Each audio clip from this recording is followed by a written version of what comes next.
Hi everyone. दोस्तों, आप सभी को प्रजापति हेल्थ केयर में आपका स्वागत है। मैं हूं शौगनी पंडित फ्रॉम मरबन प्रखंड, मुजफ्फरपुर, बिहार। आप सभी को छठ और दीपावली की हार्दिक शुभकामनाएं। दोस्तों, आज मैं आपको बताऊंगा कि मेडिकल फील्ड में अगर आप आना चाहते हैं, आप अगर डॉक्टर बनना चाहते हैं, तो कौन सा ऐसा बहुत सिंपल और बहुत ही सरल कोर्स है जो आप कंप्लीट करके लोगों की स्वास्थ्य की देखभाल करेंगे, लोगों को इलाज करेंगे। दोस्तों, हर लोगों की अपनी अपनी इच्छा होती है।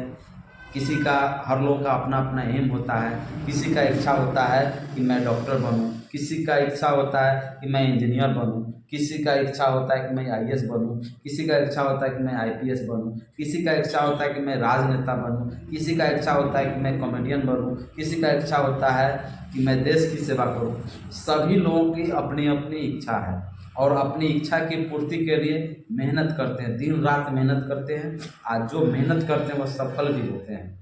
तो असफलता हमें यह सिखलाती है कि सफल होने के लिए हमने पर्याप्त मेहनत नहीं किया है। जी हाँ दोस्तों, आज मैं मेडिकल क्षेत्र से जुड़े कुछ ऐसे कोर्सों का नाम बताऊंगा और उसके बारे में पूरी डिटेल से बताऊंगा, पूरी जानकारियां दूंगा, जिससे कि आप जान पाएंगे और अपने बच्चे को इस हेल्थ सेक्टर में यानी डॉक्टर बनाने में इस वीडियो काफ़ी आपको मदद करेगा।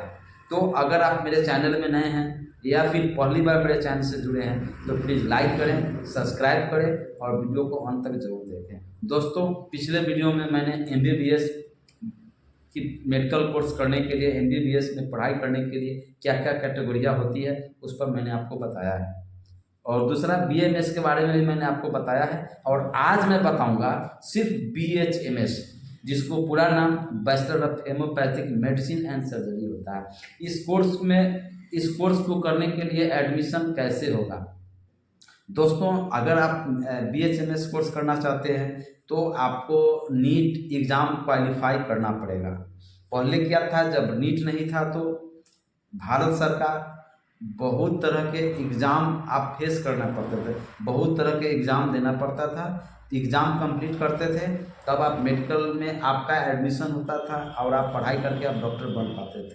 लेकिन भारत सरकार ने वन नेशन वन एग्ज़ाम यानी एक राष्ट्र एक देश एक परीक्षा के तहत पूरे भारत में एक साल में एक बार नीट का एग्ज़ाम होता है, जिसमें पूरे भारत के बच्चे स्टूडेंट्स इस नीट के एग्ज़ाम में जो मेडिकल क्षेत्र में जाना चाहते हैं वो एग्ज़ाम में पार्टिसिपेट करते हैं, भाग लेते हैं और वो नीट एग्ज़ाम क्वालिफाई करते हैं। और नीट का जो एग्ज़ाम की जो भी बातें होती है तो उसको एनटीए करती है, नेशनल टेस्टिंग एजेंसी एग्ज़ाम से जो भी कार्यक्रम होता है वो ऑर्गेनाइज करती है। तो आपको नीट क्वालिफाई करना पड़ेगा। अगले वीडियो में बताऊंगा, इसी वीडियो में बताऊंगा कि कितने नंबर्स पर आपको बीएचएमएस में एडमिशन होगा और कितने पैसा लगेंगे बीएचएमएस कोर्स करने के लिए। वीडियो में बने रहें, वीडियो को जरूर देखें, वीडियो को स्किप नहीं करें, जिससे कि आपको आधे अधूरे की जानकारियाँ हों। तो दोस्तों, दूसरा क्वेश्चन है कि बीएचएमएस कोर्स करने के लिए न्यूनतम उम्र सीमा कितनी होनी चाहिए और उसकी योग्यता कितनी होनी चाहिए। तो वैसे स्टूडेंट्स जिसका उम्र अगर न्यूनतम 17 वर्ष है तो बीएचएमएस पहले तो उसे नीट क्वालिफाई करना पड़ता है, तो बीएचएमएस में उनका एडमिशन हो जाएगा नीट क्वालिफाई करने के बाद। अब शैक्षणिक योग्यता की बात करें तो जो स्टूडेंट्स इंटर साइंस से होना चाहिए, फिजिक्स केमिस्ट्री बायो उसका सब्जेक्ट होना चाहिए और 50% मार्क्स लाना अनिवार्य हो जाता है। तो अगर जनरल कैटेगरी से आते हैं बच्चे उसमें 50% चाहिए। ओबीसी और एससी एसटी कैटेगरी के बच्चों को 40% जब ले आते हैं तो उनको ये हेमोपैथिक मेडिकल में उनका एडमिशन हो जाता है। तो याद रखें कि आपको इंटर में आपको सिर्फ कर देने से, साइंस ले लेने से आपका बीएचएमएस में आपको नीट क्वालिफाई, पिछले अभी मैंने बात किया कि नीट क्वालिफाई करना पड़ेगा। नीट में जब आप क्वालिफाई कर जाते हैं तब आपका उसमें एडमिशन होता है। तो इंटर में अगर कोई बच्चे आर्ट्स से किए हैं तो उनका मेडिकल किसी भी कोर्स में उनका एडमिशन नहीं हो सकता है। अगर कोई आईकॉम किया है लड़का, मतलब कॉमर्स से किया है, उसे नहीं होगा, केवल साइंस चाहिए। अब BHMS कोर्स कितने साल की होती है? तो दोस्तों उसमें 5.5 साल कुल समय लग जाते हैं, क्योंकि 4.5 साल शैक्षणिक योग्यता कंप्लीट करने में लगता है और 1 साल इंटर्नशिप, यानी कुल 5.5 साल उसमें लग जाता है। BHMS कोर्स की पढ़ाई क्या क्या होती है दोस्तों? जो 4 साल में जो होता है, जो अलग अलग सालों में अलग अलग विषयों को पढ़ाई कराया जाता है। जैसे ह्यूमन बॉडी फंक्शन के बारे में बताया जाता है, एनाटॉमी के बारे में पढ़ाया जाता है, फिजियोलॉजी के बारे में पढ़ाया जाता है। उनका जो बुक होता है मटेरियल नीड का, वो पढ़ाई हो जाता है। हेमोपैथिक से रिलेटेड जो भी बुक्स हैं उनको विस्तार से पढ़ाया जाता है। साथ ही साथ उनको ये वायरोलॉजी के बारे में पढ़ाया जाता है, बैक्टीरियल के बारे में पढ़ाया जाता है, पैथोलॉजी के बारे में पढ़ाया जाता है, गायनकोलॉजिस्ट के बारे में पढ़ाया जाता है, ENT के बारे में पढ़ाया जाता है और डेंटल के बारे में पढ़ाया जाता है। यानी जो ह्यूमन बॉडी में जो भी सिस्टम्स है, तंग है, जैसे डाइजेस्टिव सिस्टम, सर्कुलेटरी सिस्टम है ना, एक्सक्रेटरी सिस्टम है ना, रेस्पिरेटरी सिस्टम, जो भी 8 सिस्टम, सभी के बारे में विस्तार से 4 सालों में उनको कंप्लीट, 4 साल 4.5 साल लग जाता है, कंप्लीट करा दिया जाता है। और पढ़ाई के साथ साथ उनको प्रैक्टिकल का भी ज्ञान दिया जाता है। हेमोपैथिक में कौन सी बीमारियों में कौन सी दवाई यूज करना है, देना है मरीज को देना है, उसके बारे में भी उनको बेहतर तरीक़ा से उनको बताया जाता है मेडिकल कॉलेजों में। अब बात करें कि मेडिकल कॉलेज हेमोपैथिक, जैसे bachelor of homeopathic medicine and surgery, तो वह जो है आपको कोर्स करने में कितना खर्च लगता है? तो आपको 8 लाख से लेकर के 10 लाख आपको लग जाता है। मैं अभी बताऊंगा कि गवर्नमेंट कॉलेज में, हेमोपैथिक गवर्नमेंट मेडिकल कॉलेजों में एडमिशन के लिए कितना नीट में नंबर लाने पड़ता है। वीडियो में आप बने रहे और ध्यान से जरूर देखें। BHMS कोर्स में नीट में कितना नंबर चाहिए? अगर आप BHMS मेडिकल कॉलेजों में एडमिशन चाहते हैं तो आपको कम से कम नीट में 350 नंबर या उससे अधिक लाना पड़ेगा। फिर उसके बाद आपका BHMS कोर्स के लिए आपका एडमिशन होगा। अगर आप गवर्नमेंट कॉलेजों में BHMS कोर्स करने के लिए एडमिशन चाहते हैं तो उसे अधिक लाना पड़ेगा। उसमें 470, 475 से 480 के आसपास में नंबर आपको लाना पड़ेगा, क्वालिफाई करना पड़ेगा। आपको मेडिकल गवर्नमेंट हेमोपैथिक मेडिकल कॉलेजों में आपका एडमिशन हो जाता है। चूँकि जो गवर्नमेंट मेडिकल कॉलेजों में एडमिशन होगा तो बहुत न्यूनतम पैसा लगेगा। अगर प्राइवेट कॉलेजों में अगर एडमिशन होगा तो कॉलेज मनमाने तरीक़ा से फीस लेती है, तो उसमें आपको ज़्यादा खर्च आ जाएंगे। अब हम बात करें कि मेडिकल फील्ड में सबसे अच्छा कोर्स कौन सा होता है? बहुत अच्छा सवाल है कि मेडिकल फील्ड में, मेडिकल में यानी आप डॉक्टर बनना चाहते हैं, सबसे अच्छा कोर्स क्या है? 1 नंबर कोर्स MBBS होता है। तो MBBS के मेडिकल कॉलेजों में एडमिशन लेने के लिए आपको नीट में 600 नंबर या उससे अधिक नंबर लाना पड़ेगा, ठीक है। उसके बाद आपका एडमिशन होगा। वो जनरल कैटेगरी के लिए, अगर OBC और SC ST कैटेगरी के हैं तो उनको 575 से 580 नंबर लाना पड़ेगा।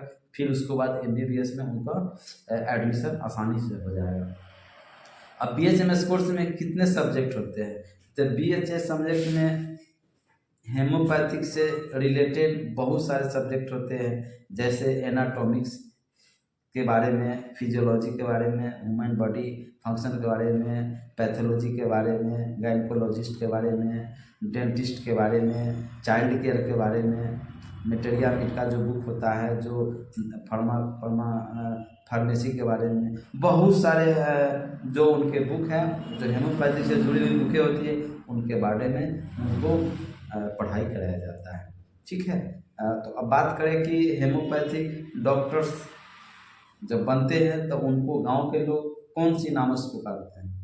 उनको हेमोपैथिक डॉक्टर्स हैं, लेकिन आपको हेमोपैथी उसका सीधे हेमोपैथिक चिकित्सक ज़्यादातर लोग इसी नाम से संबोधन करते हैं, ठीक है। अब नीट में कितने नंबर लाने पर सरकारी मेडिकल कॉलेजों में एडमिशन होगा? तो 475 से 480 नंबर अगर आप नीट में ले आते हैं तो शीर्ष मेडिकल कॉलेजों में, प्राइवेट मेडिकल, सरकारी मेडिकल कॉलेजों में आपका इजी में एडमिशन हो जाता है और वहाँ बहुत न्यूनतम खर्च में आप BHMS कोर्स कंप्लीट कर लेते हैं। अब BHMS का जॉब करियर कैसा है? बहुत ही, अभी उसका डिमांड ज़्यादा है, बहुत ही अच्छा है। इसलिए कि पहले जब जो BHMS करते थे तो उनको सरकारी अस्पतालों में उनको नौकरियां नहीं होती थी, जॉब नहीं लगता था। लेकिन अब आपको हर एडिशनल PHC हो या फिर प्राइमरी हेल्थ सेंटर हो, कम्युनिटी हेल्थ सेंटर हो, आपको कहीं ना कहीं आपको जॉब आपको मिल जाता है। और आपको देखने को मिलेगा 1 2 3 4 डॉक्टर्स जो BHMS किए हैं वो आपको उसमें आपको सेवा देते रहते हैं, यानी गवर्नमेंट जॉब भी लग जाता है। आप खुद का प्राइवेट क्लिनिक खोल करके लोगों को इलाज कर पाएंगे, उससे में भी आप अच्छे पैसे कमाएंगे। आप प्रोफेसर बन सकते हैं मेडिकल हेमोपैथिक मेडिकल कॉलेजों में, आप लेक्चरर बन सकते हैं। इस तरह से बहुत अच्छा स्कोप उसका है और ये बहुत सारा उनका डिमांड भी है।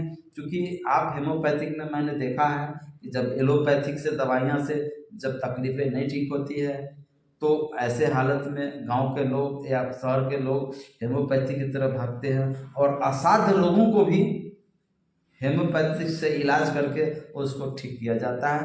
अब बहुत न्यूनतम खर्च में आपका हेमोपैथिक चिकित्सा पड़ती है, लोगों को राहत मिलती है। एलोपैथी की तुलना में, आयुर्वेदिक के तुलना में हेमोपैथिक बहुत बहुत कम खर्च में लोगों को उपचार हो जाता है।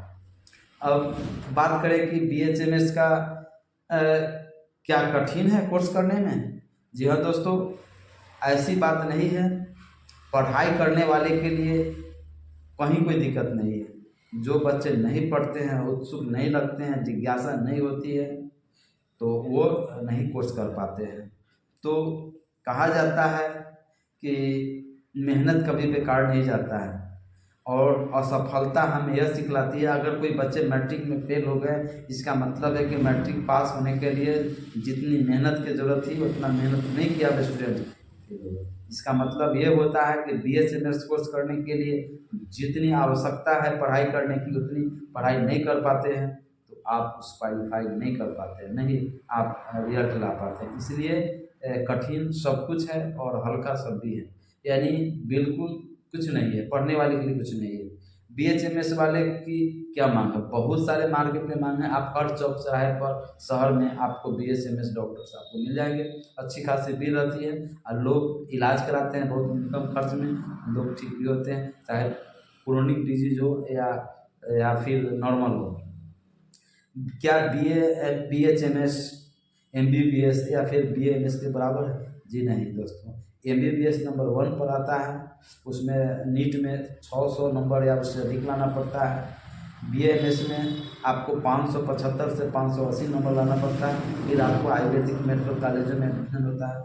वही अगर BHMS में लाते हैं तो उससे 350 नंबर या फिर 475 से 480 नंबर लाते हैं तो सिर्फ गवर्नमेंट मेडिकल कॉलेजों में आपका एडमिशन होता है। इसलिए आपको कभी एक समान नहीं है।